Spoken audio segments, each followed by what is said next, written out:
Ángel. Avanzamos, Leslie. Doctor, sale que Ángel todavía no está conectado, a lo mejor tiene problemas con su internet. Déjeme le hablo, ¿no? A ver, Miguel, ¿puede iniciar No. Luis Francisco, ¿puede iniciar?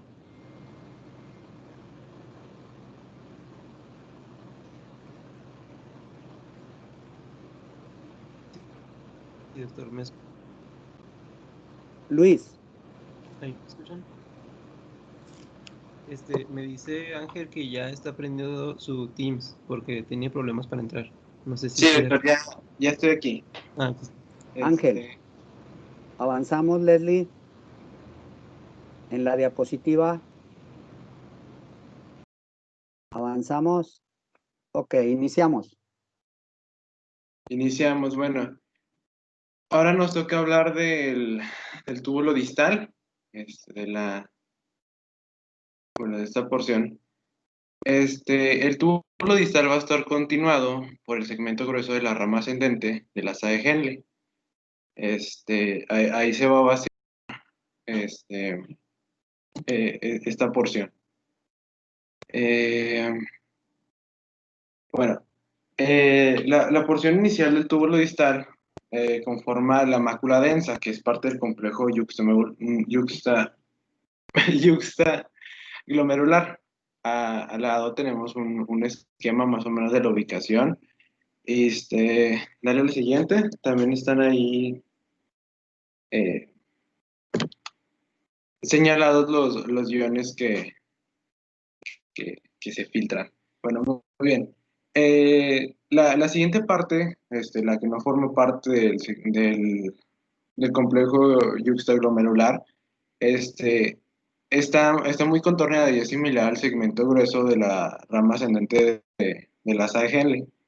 Va a reabsorber la mayoría de los iones, pero es casi totalmente impermeable al agua y a la urea. Este segmento es llamado también diluyente porque diluye el líquido tubular. Al absorber casi todos los iones, al tener esta capacidad, pues el líquido tubular va a estar más diluido, por eso es que se llama así. Le podemos dar la siguiente. Muy bien. Tenemos que el 5% de la carga filtrada de cloruro de sodio se va a reabsorber en la primera parte del túbulo distal. El contratransporte, cotransportador de sodio-cloro, perdón, mueve el cloruro de sodio al interior de la célula y la bomba ATPasa sodio-potasio hacia afuera. Y el cloro se va a difundir también se va a difundir por canales de cloro específicamente. Luego vamos a hablar un poquito, dale a la siguiente, de los diuréticos tiacídicos. Estos se usan para tratar trastornos como hipertensión y la insuficiencia cardíaca. Van a inhibir el cotransportador de sodio-cloro. Aquí tenemos un esquema a la derecha. Este es el mecanismo de cloro de sodio en la primera porción del túbulo distal. El sodio y el cloro se transportan desde la luz tubular hacia la célula. Y, me disculpa. Y los diuréticos, pues evitan eso, ¿no? Sí, sí, perdón.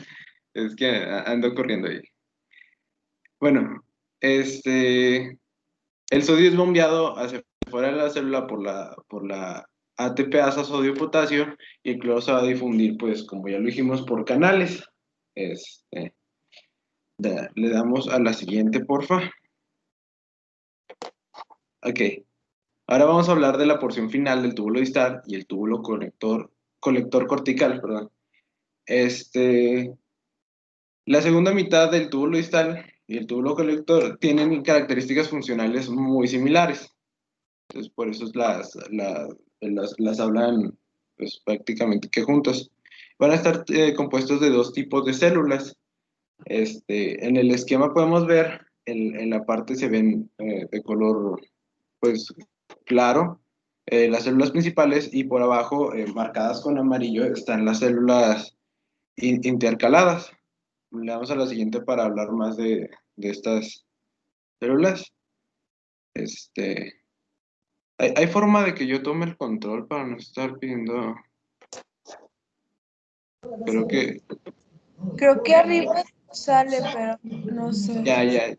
Ya lo tengo. Sí, wow, ese es mi cursor. Bueno, las células principales van a reabsorber.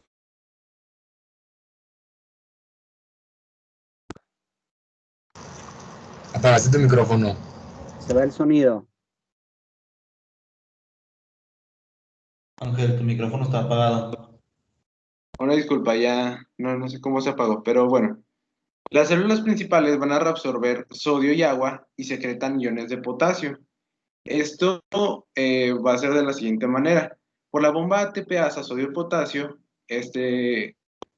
la concentración de sodio se va a mantener baja dentro de la célula, y esto va a favorecer la difusión de sodio al interior de la célula a través de canales especiales. Y la secreción de potasio se da en dos pasos. Primero, el potasio en la célula, por acción de la bomba ATPasa sodio-potasio, va a mantener una concentración alta de potasio dentro de la célula. Y el segundo paso, ya una vez que pues, el potasio está en alta concentración, el potasio va a difundir siguiendo el gradiente de concentración a través de la membrana, de la membrana del túbulo. Y también hay que mencionar que las células principales son los principales lugares de acción de los diuréticos ahorradores de potasio. Aquí tenemos dos ejemplos de ellos. Los primeros son antagonistas de la aldosterona.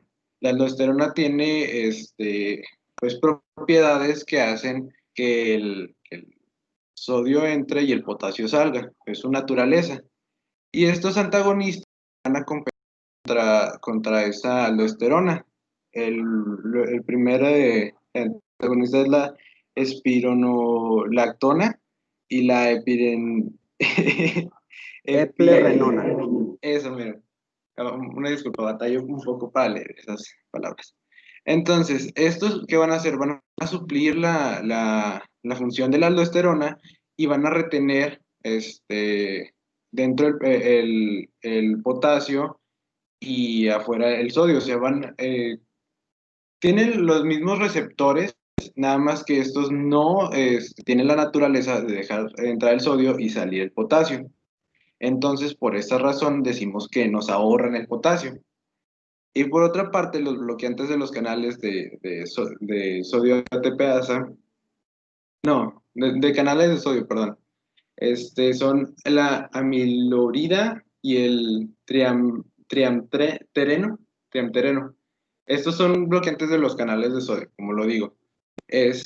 Van a inhibir directamente la entrada de sodio en los canales de las membranas luminares, y así van a reducir pues el transporte a través de estas membranas. Entonces, por tanto, la bomba ATPasa sodio-potasio no va a funcionar como estaba funcionando antes, evitando así que el sodio entra a la célula, por ende el potasio no sale. Es una por otra, ¿saben? Entra uno y sale otro. Entonces, como el sodio no está deficiente, no está dentro de la célula, pues el potasio no puede salir. Avanzamos a la 9. Avanzamos. Usted mismo. Usted Sí, tiene sí, el control. Es cierto, lo olvidé por un momento. A ver. Muy bien. Bueno, un resumen de las funciones. Bueno, las membranas son casi completamente impermeables a la urea. Esta entra en los segmentos, atraviesa el túbulo colector para su excreción en la orina. Esto nos hace que la orina sea, que sea una orina pues más cargada, uy, sí, pues más como pesada, por decirlo así. Bueno, la porción final del túbulo distal y el túbulo colector van a reabsorber iones de sodio eh, y van a estar controlados por la aldosterona, como lo mencionamos antes. Y pues también van a secretar potasio por la misma aldosterona. Las células intercaladas de estos segmentos secretan iones de hidrógeno. Las células intercaladas son las responsables de esto. No alcanzo a hablar tanto de ello, pero hay que saberlo. Y tiene una gran capacidad de excreción. El gradiente contra el que pelean puede ser de 1000 a 1. Entonces, pues es bastante efectivo. Bueno, y la permeabilidad al agua está controlada por la vasopresina. Si hay buenas cantidades de vasopresina, los segmentos tubulares son permeables al agua. Y en caso de que no haya vasopresina, pues van a ser hipermeables. Bueno, y ahora vamos a seguir a la otra porción, que son los conductos colectores medulares. Van a reabsorber menos del 10% del agua. Y pues ese es el lugar final del procesamiento de la orina. Las células epiteliales de los conductos tienen una forma casi cúbica. Esto es más como una descripción de esta área. Y tienen un número reducido de mitocondrias como dato. Bueno, la permeabilidad del agua del conducto colector medular está controlada otra vez por la hormona antidiurética, que es la vasopresina. Es permeable a la urea, misma que aquí se va a reabsorber y va a aumentar la osmolaridad de esta región de los riñones y va a contribuir a la capacidad global de formar orina concentrada. Y número 3, el conductor colector secreta iones de hidrógeno contra un gradiente de concentración. También participa en la regulación del equilibrio ácido básico, porque son iones de hidrógeno. Muy bien, esta es una gráfica con los cambios de concentración a medida de que pues, avanza el líquido por los túbulos. Por estas secciones podemos ver, por ejemplo, la urea marcada con negro, como lo dijimos aquí en el tubo, el conducto colector, está alta la concentración porque ya dijimos que es casi impermeable. Aquí está en bastante cambio, pues los iones de cloro, potasio, porque hay secciones en las que, por el enlace GL donde se reabsorbe. Bueno, en el túbulo distal, en la primera parte, si vemos aquí marcado, como en esta área, pues la parte inicial, ahí se reabsorben la mayor parte de los iones y pues de aquí para acá pues ya no se reabsorben tanto, entonces las concentraciones podremos decir que son más abundantes. Bueno, ahora vamos a pasar con esta parte que es el equilibrio glomerular. Es la capacidad de los túbulos de aumentar la reabsorción en respuesta a un incremento de la carga tubular. Es todo el título. Bueno, los túbulos en el equilibrio glomerutubular, se trata de esto. Los túbulos aumentan su reabsorción en respuesta a una mayor carga tubular. Esto ayuda a evitar sobrecargas en los segmentos del túbulo distal cuando la filtración glomerular aumenta. Va a amortiguar efectos de cambios espontáneos en la filtración sobre la diuresis. También, pues, el siguiente punto es las fuerzas físicas en el líquido capilar peritubular. Estas fuerzas hidrostática y coloidosmótica controlan la reabsorción, es como un resumen, la reabsorción a través de los capilares peritubulares y la filtración en los capilares glomerulares. Por último, los cambios en la reabsorción capilar peritubular pueden influir en las presiones tanto hidrostática como coloidosmótica. Habla de la relación de estas presiones. Y ya, creo que ya por último, más del 99% del agua y la mayoría de los solutos se van a reabsorber normalmente. El líquido y los electrolitos, perdón, se reabsorben desde los túbulos hacia el intersticio renal y desde ahí a los capilares peritubulares. Esta es la fórmula de la reabsorción. Nada más, no sé si me puede apoyar con el significado de la KF. Como una constante. Sí, de verdad es una constante. Va a ser constante por la fuerza de reabsorción neta. La fuerza de reabsorción neta representa las sumas de las fuerzas hidrostáticas y coloidosmóticas que favorecen o se oponen a la reabsorción. Estas fuerzas, primero, a ver, no, ya me estoy confundiendo, estoy yendo de Estamos en el intersticio. Sí. Estamos en el intersticio tratando de regresar lo que viene del túbulo al intersticio y luego al capilar. Sí, de hecho, aquí está, creo que puse la imagen, sí, la puse hasta acá. Bueno, es el como resumen de las fuerzas hidrostáticas y coloidosmótica. Pues es como juego entre entrar y salir. Nada más, Jaime, perdón, aclarar KF, ¿qué significado tiene? Luis, ¿algo tiene que ver ese KF? ¿Qué es? Es lo que le preguntaba al doctor, olvidé el significado del KF. Creo que es coeficiente de filtración, pero... Claro que es coeficiente de filtración, ok. Y le va a dar un valor, para que ese líquido intersticial regrese al capilar. ¿De cuánto es ese valor en milímetros de mercurio?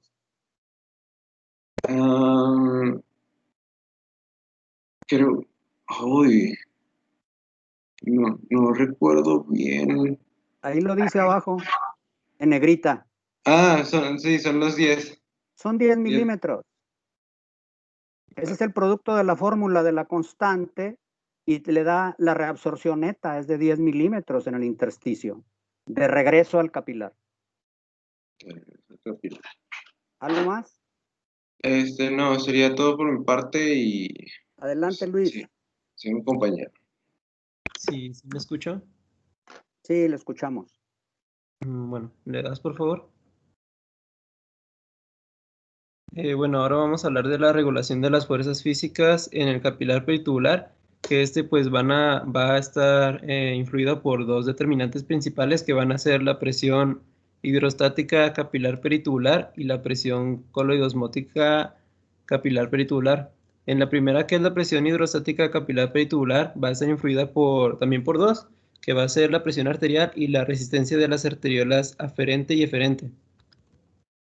En el primero, que es la presión arterial, pues podemos decir que cuando aumenta la presión arterial va a tender a aumentar también la presión hidrostática capilar peritubular y esto va a hacer que reduzca la reabsorción. El libro menciona que este efecto puede amortiguarse por la resistencia que tiene las arteriolas. Bueno, hablando ahora sí de las arteriolas, aferente y eferente, podemos decir que si aumenta la resistencia, va a reducir la presión hidrostática capilar peritubular y esto va a aumentar la reabsorción. Bueno, ahora del punto número 2 de la presión colidosmótica, vamos a tener también dos pues, factores de este. El primero es que la presión colidosmótica plasmática sistémica, cuando aumenta la concentración de proteínas en el plasma de la sangre, va a aumentar la presión colidosmótica capilar peritubular y esto va a aumentar la reabsorción. En el otro punto, que es la fracción de filtración, que lo mencionaba mi compañero, es cuando mayor es la fracción de filtración, mayor va a ser la fracción de plasma que se va a filtrar a través del glomérulo y bueno, va a quedar más concentrada la proteína. Cuando aumenta esta fracción de filtración, va a aumentar la reabsorción capilar peritubular. Y bueno, la fórmula dice que la fracción de filtración es igual a filtración glomerular sobre el flujo plasmático renal. Entonces, el aumento de la fracción de filtración puede verse a un aumento de la filtración glomerular o de una reducción del flujo plasmático renal. Lo vamos a ver más adelante que algunos vasoconstrictores renales como la angiotensina van a reducir el flujo plasmático renal y aumentar la fracción de filtración. Bueno, si me van siguiendo también ahí en la tabla, ahí viene básicamente todo lo que estoy diciendo de una manera muy resumida. Y bueno, ya por último, de esta tablita que viene siendo los cambios en el coeficiente de filtración, que era lo que mencionaba mi compañero, básicamente es una medida de permeabilidad y del área superficial de los capilares. Entonces, si aumenta el coeficiente de filtración, también va a aumentar la reabsorción. Y cuando reduce este coeficiente, también va a reducir la reabsorción capilar. ¿Le das, por favor? Ahora, hablando de las presiones hidrostática y coloidosmótica del intersticio renal, bueno, sabemos que las fuerzas de los capilares, o sea, ya las presiones, van a influir en la reabsorción tubular en el intersticio renal. Y bueno, perdón, es que estoy un poco cansado, perdón. Bueno, un ejemplo que tenemos es que cuando desciende la fuerza de reabsorción a través de las membranas capilares peritubulares, que esto es causado por un aumento de la presión hidrostática capilar o un o un descenso de la presión colodosmótica, va a reducir la captación de líquido y de solutos. Esto desde el intersticio hasta los capilares peritubulares. Cuando aumenta la presión hidrostática del líquido intersticial renal y reduce la presión colodosmótica, esto de la dilución de proteínas del intersticio renal. Estos cambios pues van a reducir la reabsorción neta de líquido desde los tubos renales hasta el intersticio. Y bueno, los mecanismos de esto, por los cuales los cambios de las presiones hidrostática y colosmótica van a influir en la reabsorción tubular, se pueden conocer a través de esta tablita o de esta representación que está ahí a la derecha, cuando se absorben el agua y los solutos. Una vez que los solutos entran en los canales intercelulares o en el intersticio renal mediante transporte activo o difusión pasiva, el agua va a pasar desde la luz tubular al intersticio por ósmosis. Por otra parte, cuando el agua y los solutos están en los espacios intersticiales, pueden ser barridos por los capilares peritubulares o pueden difundirse a través de las uniones epiteliales hacia la luz tubular. Bueno, las uniones que son llamadas estrechas, que son entre las células epiteliales del túbulo proximal, van a permitir filtración también, de manera que las cantidades considerables de sodio pueden difundir en ambas direcciones. Y bueno, ya de manera general podemos decir que las fuerzas que van a aumentar la reabsorción capilar peritubular también van a aumentar la reabsorción desde los túbulos renales. Por el contrario, los cambios hemodinámicos que inhiben la reabsorción capilar peritubular también van a inhibir la reabsorción tubular de agua y de solutos. Le das a la siguiente. Ahora vamos a ver los efectos de la presión arterial sobre la diuresis, que bueno, el título venía natriuresis por presión y diuresis por presión. El libro menciona que algunos cambios bueno, más bien un aumento de la presión arterial, que es entre los límites de 75 a 160 milímetros de mercurio, va a tener un efecto sobre el flujo sanguíneo renal y la filtración glomerular. El incremento de la filtración glomerular va a contribuir en parte del efecto de la presión arterial sobre la diuresis.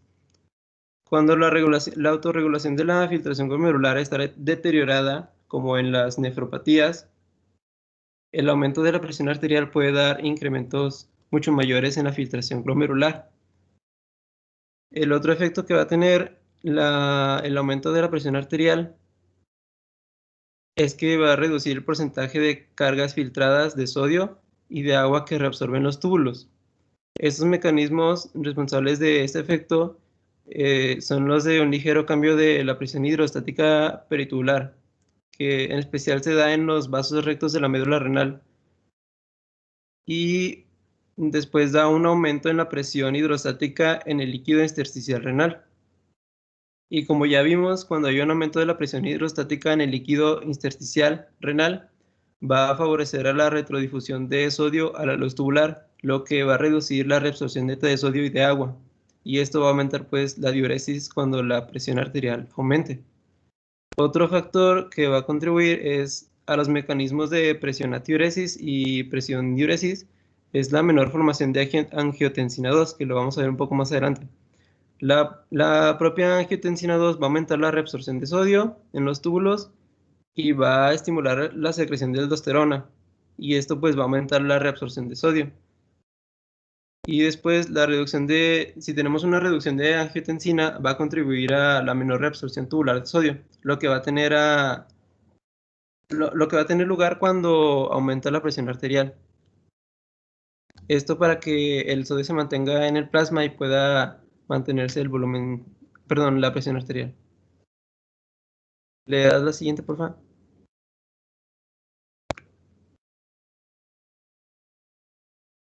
¿Ya cambió? Ya. Bueno, ahora vamos a ver el control hormonal de la reabsorción tubular. Aquí de manera continua les puse la tablita en la parte de abajo, donde vienen las 5 hormonas, el lugar de acción, donde van a tener su efecto y los efectos que van a tener estas hormonas. Pero vamos a ir hablando de cada una de ellas. La primera que va a ser bueno, a medida de introducción de esto de las hormonas, podemos decir que nuestro cuerpo debe mantenerse en un equilibrio de electrolitos y de sodio. Por ejemplo, si nosotros tenemos un aumento de la ingestión de potasio, los riñones deben de excretar más potasio, manteniendo la excreción normal de sodio y de electrolitos.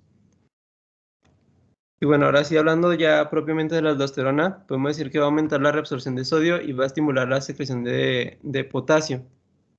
Ya sabemos que la aldosterona se va a secretar en las células de la zona glomerular de la corteza suprarrenal y va a ser un regulador importante en la reabsorción de sodio y secreción de iones de potasio y de hidrógeno. El lugar donde va a tener acción va a ser las células principales del túbulo colector cortical. Y bueno, el mecanismo por el cual aumenta la reabsorción de sodio y secreción de potasio es porque va a estimular la bomba sodio-potasio ATPasa en el lado vasolateral de la membrana del túbulo colector cortical. Y también va a aumentar la permeabilidad de sodio del lado luminal de la membrana.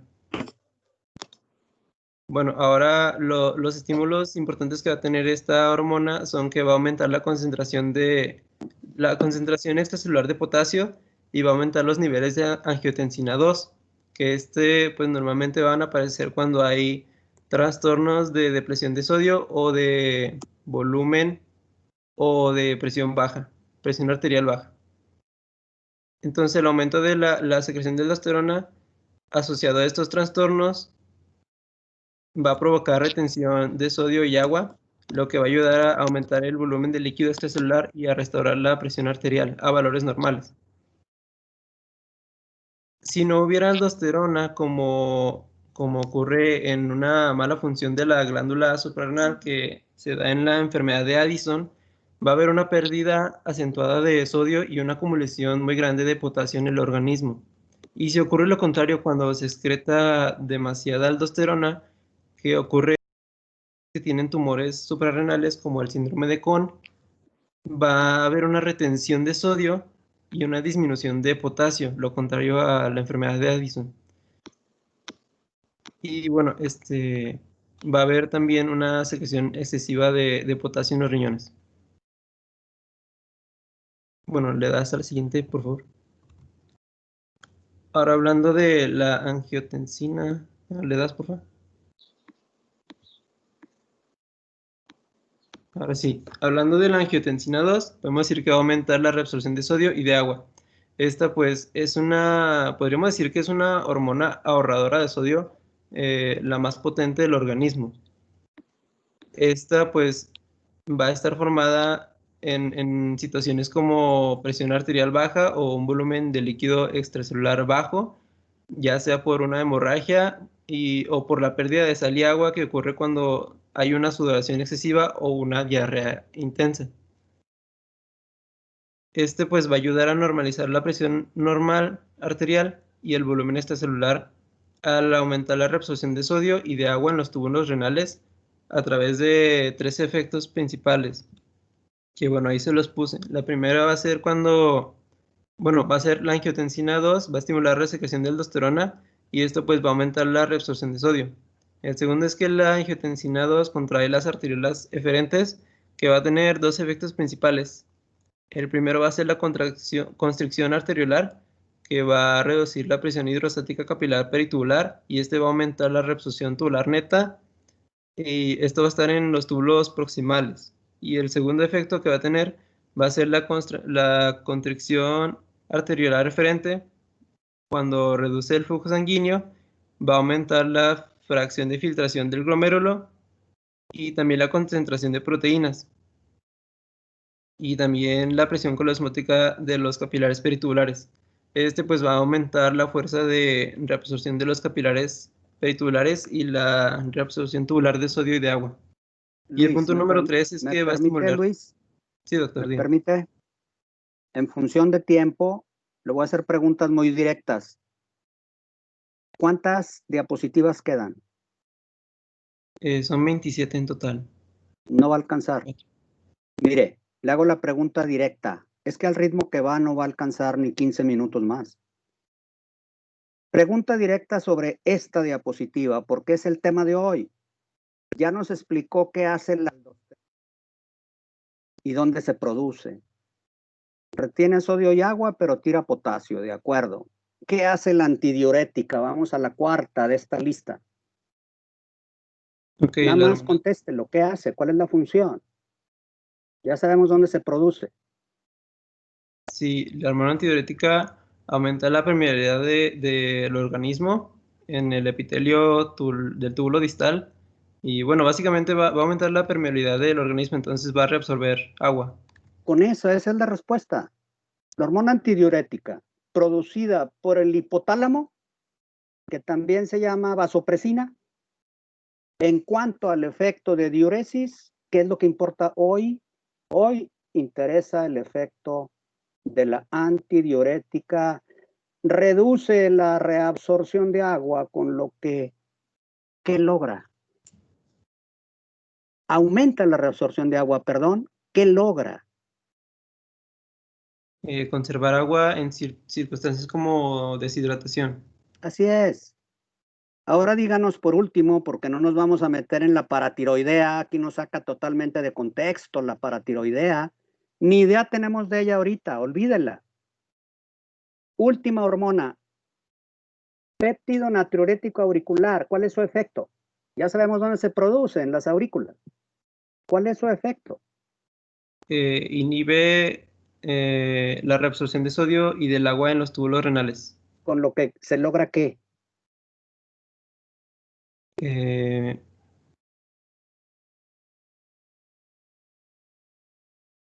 Entonces, la formación de angiotensina. No. Aquí lo dice a la derecha, en la columna última, donde dice efectos. Bueno, la reabsorción de sodio, de cloruro de sodio. Con lo que eleva la volemia o la reduce. Usted contéstelo. ¿Perdón? Es que yo no escuché ese trabo. A ver, ¿eleva la volemia o la reduce? La volemia está en sangre, el volumen de la sangre. ¿La eleva o la reduce? El péptido natriurético auricular, el efecto final. Como inhibe la reabsorción de sodio, entonces va a haber menos reabsorción de sodio, entonces va a disminuir el volumen sanguíneo. Es correcto. Y con eso reduce la presión a la que está ejercida las aurículas, porque le llega mucho volumen. Bien, ¿quiere avanzar a la diapositiva? Avance otra. Otra. Activación del sistema nervioso simpático aumenta la reabsorción de sodio. Avance otra. Eso ya sería la última, yo creo. Ok, yo le agradezco. ¿Me dejan compartir? Les voy diciendo cosas a Miguel, no, a Ángel y a Luis Francisco, mientras empiezo a compartir.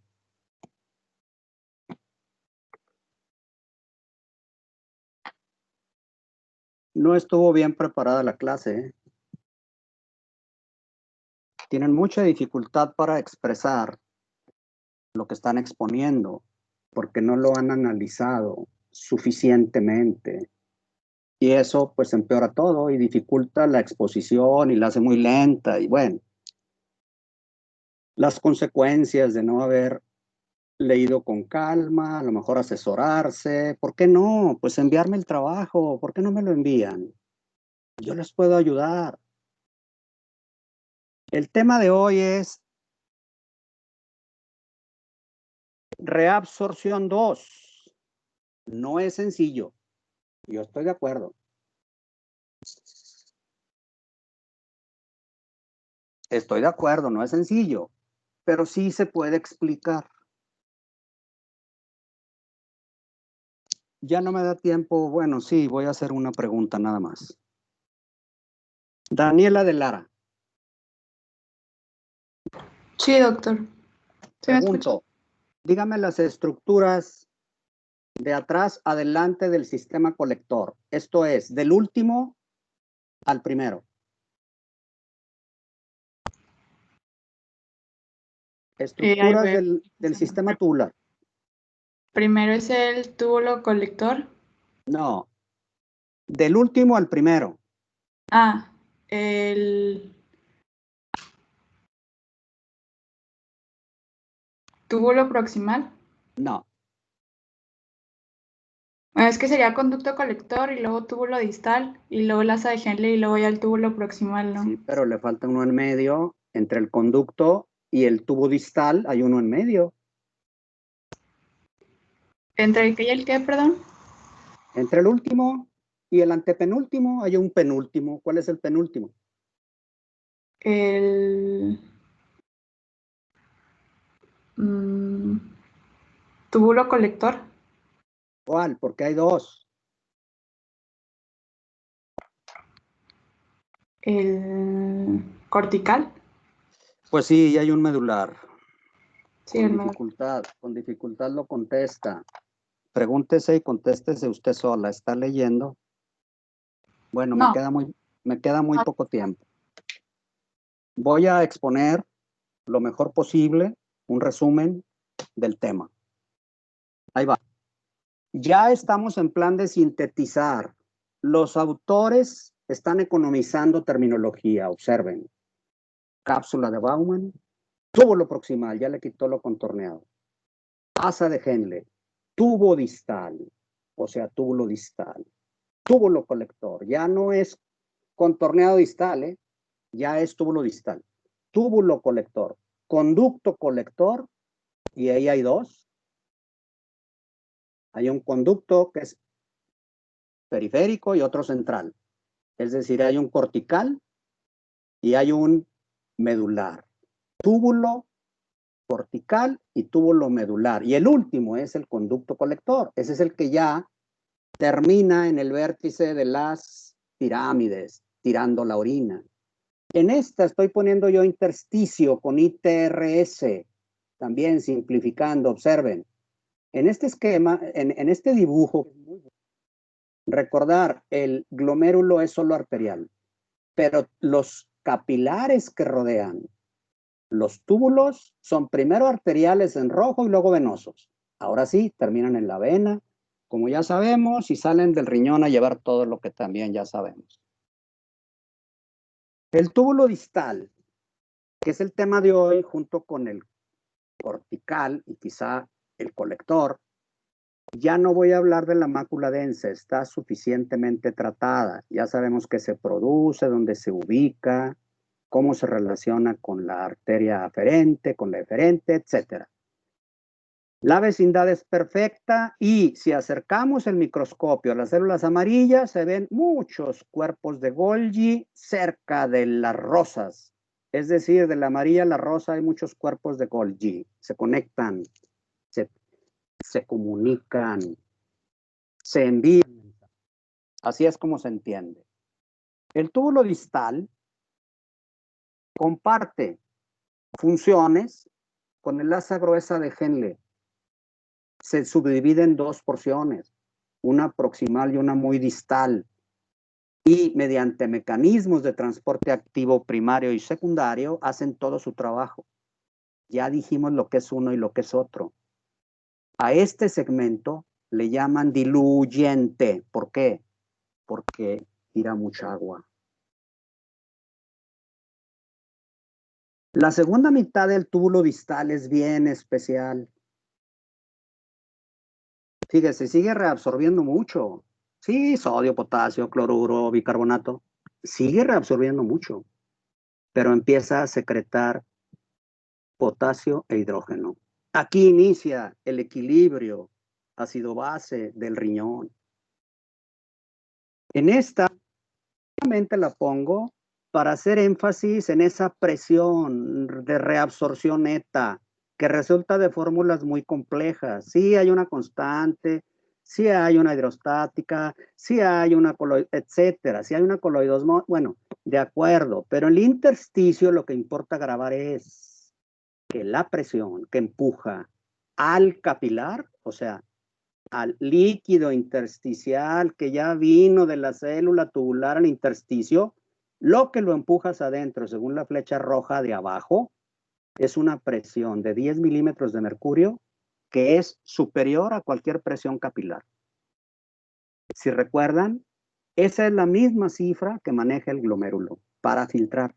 Bueno, pues aquí esa misma presión se maneja para regresar al capilar peritubular, lo que está en el intersticio.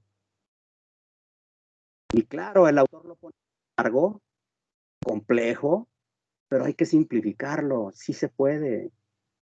Finalmente, la presión de reabsorción neta es de 10 milímetros de mercurio.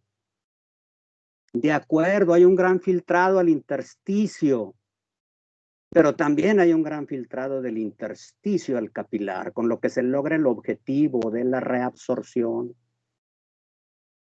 de casi todo lo que filtró el glomérulo se reabsorbe junto con el agua.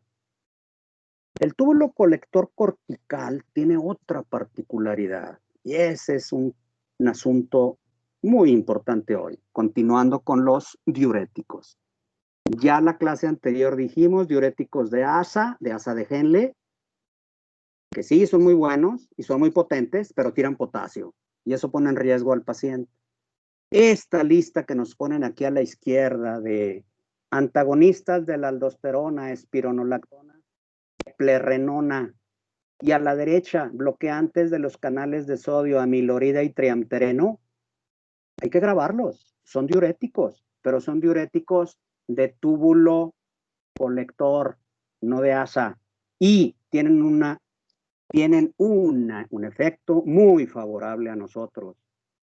Sí tiran agua, sí tiran sodio, pero retienen potasio. Muy favorable a nosotros. no nos pone en riesgo al paciente cuando no se tira potasio.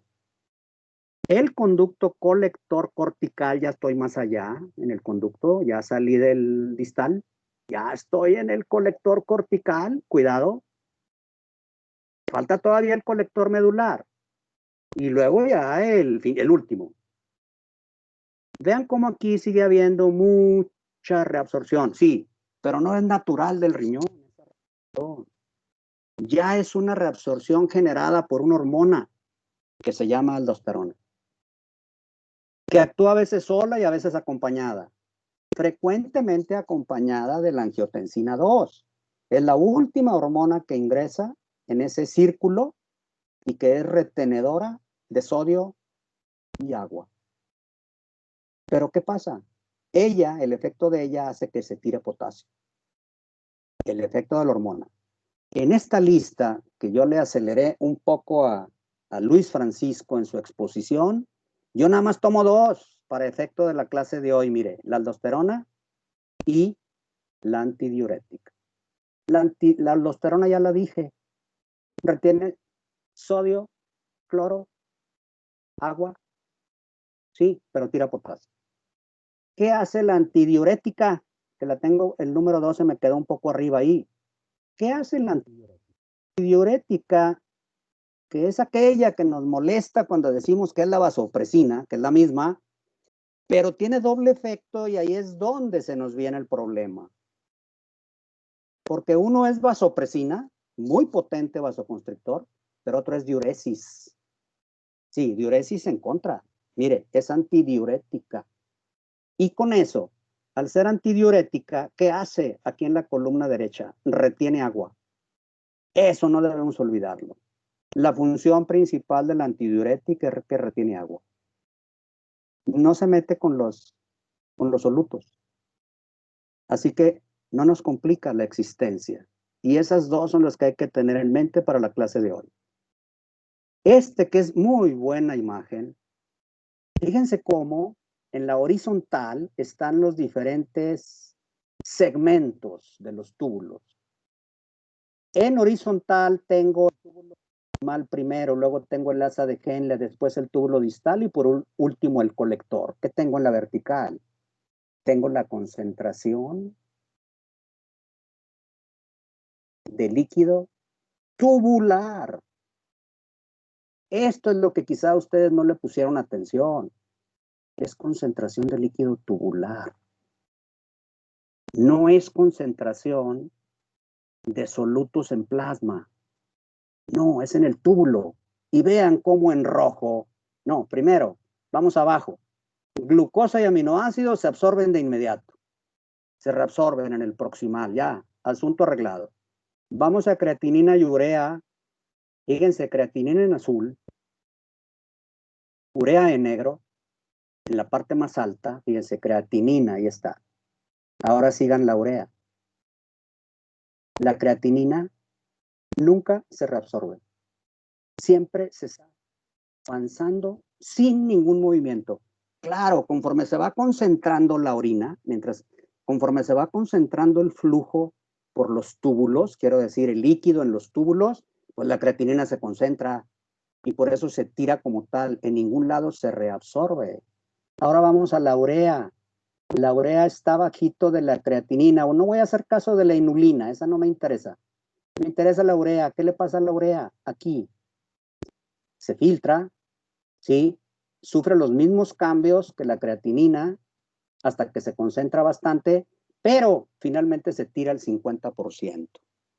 Ya les dije ayer, y está aquí abajo en el texto, derecha abajo.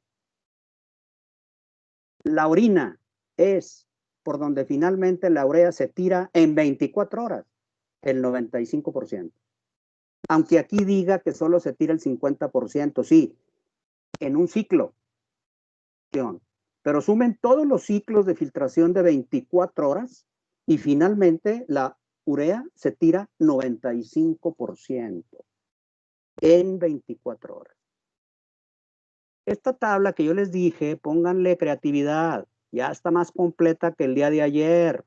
Entonces, tienen la de ayer y tienen la de hoy. Yo se las obsequio, ándale, aquí está. Mire, en la primera el nombre de cada soluto. Todos son solutos, casi todos son osmolares, casi todos. En verde pongo 3 cruces de filtración para todos. Todos filtran prácticamente el 100%. Pero en el túbulo proximal en negro pongo reabsorción y pongo cruces. 90% de la glucosa se recupera en el tubo proximal. La realidad es que la glucosa se va recuperando suavemente. El autor ni siquiera lo menciona, pero finalmente se reabsorbe el 100% en una persona sana. ¿Qué pasa en el asa de Henle? Sí hay actividad, claro, mucha reabsorción de agua. Eso es lo predominante. ¿Y qué pasa en el asa gruesa? No, ahí hay pero mucho más actividad que en el asa delgada. Vean, no tan intensa, y lo pongo en 2 cruces, casi todo, excepto lo de abajo, que es una cruz. Eso es lo que hace el asa gruesa. Sigue reteniendo sodio, cloruro, potasio, carbonato, magnesio, etcétera. Retiene urea, claro, dentro de ese 50% del que hemos hablado. Retiene calcio, que aquí lo hemos ignorado, pero también reabsorbe ácidos y bases. Equilibrio ácido básico. Colabora el asa de Henle gruesa. Ahora vamos al distal. Miren qué actividad tiene el distal. Destaca lo negro, ¿de acuerdo? Pues, reabsorbe, sí, pero vean en rojo ya aparece. ¿Qué es rojo? Tira, secreta. ¿Qué secreta? Secreta potasio. ¿Qué más? Secreta ácidos. Entonces, tanto el asa gruesa como el túbulo distal son secretores por primera vez. Y ahora vean el último. Yo ayer les dije, el tubo colector, que no es el conducto colector, es el tubo colector. Y hay cortical y medular. Hay mucha actividad todavía. Pero vean cómo destaca la secreción. 3 cruces para urea y 3 cruces para ácidos, incluyendo el hidrógeno. Es decir, ¿dónde ocurre el equilibrio ácido básico en el riñón? En las últimas partes. Por eso importa conocer las estructuras. Ahora vean qué les pongo aquí, también se los obsequio. Furosemide, ácido etacrínico y bumetanida son diuréticos muy potentes. No se diga la bumetanida, pero ¿qué tienen en contra? Tiran mucho potasio. Arriesgan al paciente. Hay que manejarlos con mucho conocimiento, estos diuréticos. La hidroclorotiazida, que es la cuarta, tiene efecto solo en el distal. Y tira poco potasio. Esa es muy buena noticia. No es tan diurética como los 3 primeros, pero ahorra potasio. Y los últimos, espironolactona, eplerenona, amilorida y triamtereno. Ayer hablé con el doctor García Salcedo, está muy bien, les aviso para los que lo conocieron.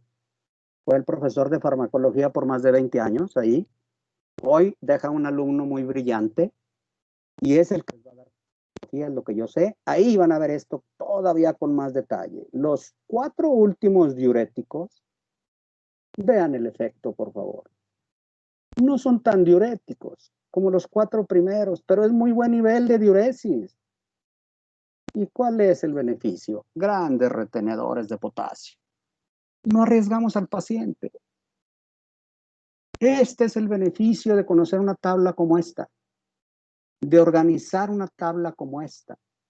Y mi cierre, que yo siempre lo ando presumiendo, yo sé que algunos de ustedes me han encontrado los errores. Todos tenemos errores, todos. Me perdonan, pero bueno, pues ahí está mi cierre, no parece muy grande. Esta clase tenía un grado de dificultad, de acuerdo. Les aviso. La que sigue, que es concentración, y vamos a ver mañana, es todavía más difícil. Le aviso al equipo. Concentración 1 y concentración 2 tienen mayor grado de dificultad que las 2 anteriores. Digo, para que empiecen a pensar, a ver cómo le van a hacer, si van a enviar o no, si quieren que les ayude o no. Por último, martes 27, el capítulo 31, martes 27, regulación. Y hay regulación 1 y regulación 2. Con este terminamos la parte de riñón. Sí, pero luego vienen el pH. Y el pH es uno de los grandes factores de dificultad para el alumno. Por eso les pedí una calculadora científica y por eso la doctora les va a avisar cómo cambia lo programado para el día 29 y 30 y luego ya haremos los ajustes. Nos quedan casi 3 minutos, Susana.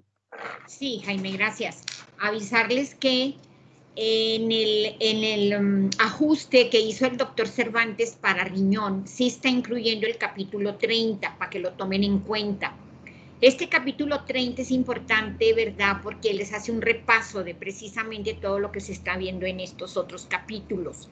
No viene en el programa que yo les entregué al inicio, elaborado por capítulos, pero sí se va a ver bien en el programa que el doctor les mandó ajustado a lo que le parece. Yo voy a mandar actividad, ya dije, a partir de hoy en la tarde y mañana empiezo a mandar actividades. Las voy a mandar por el correo de los grupos respectivamente para que estén atentos. Son actividades que se van a considerar estudio autodirigido. Algunos van a ser por equipo, otros van a ser individuales a lo que yo decida. Entonces estén atentos, por favor. Estos trabajos se van a entregar, estos estudios autodirigidos, se van a entregar el día 29 y 30 de octubre, que son 2 días en donde no se va a programar clase, como dijo el doctor. Van a tener ahí actividad de estudio autodirigido que les sirve mucho para incrementar su calificación a aquellos que vayan un poquito más deficientes. Entonces, estén listos. Muchas gracias, Jaime. Ya es la 1. Nos vemos Susana, mañana. lo van a subir en la misma forma, ¿verdad? Mira, yo prefiero que me llegue por mi correo. Ahí les voy a dar indicaciones cómo, porque como es bastante información, luego el Teams ya ves que, muy bien, que a veces no hay buena intercambio ahí. De acuerdo, pero ahí voy a avisar y yo te mando copia. Sí, muy bien. Yo te mando copia de las actividades que les voy a poner. Ok, gracias a todos. Gracias, hasta mañana. Hasta mañana. Gracias. Gracias. Hasta mañana, gracias. Gracias.